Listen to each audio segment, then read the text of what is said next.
Same परत एकदा healthy habits, की तुमचं फिजिकल ॲक्टिव्हिटी वाढली पाहिजे, तुमचा जेवणाच्या टायमिंग्स रेग्युलर असल्या पाहिजेत, तुमचं मील हेल्दी असलं पाहिजे, तुमच्या जेवणामध्ये कमी कॅलरी कमी फॅटवाले पदार्थ असले पाहिजे आणि तुम्ही पाणी भरपूर प्यायचं. ओके. पाणी भरपूर पिणं हे साधा सोपा मार्ग आहे तुमचं बॉडी मेटाबॉलिझम वाढवण्यासाठी.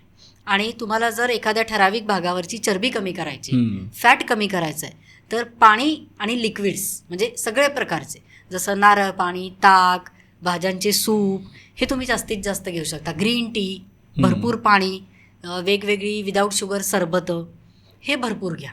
ओके.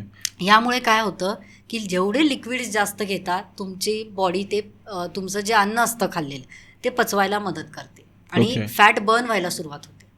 सो तुम्ही वॉशरूमला जास्ती जाता, तुम्हाला युरिनेशन जास्ती होतं आणि तुमचं फॅट त्याद्वारे बाहेर टाकलं जातं. ते तुमच्या बॉडीमध्ये डिपॉझिट होणार नाही.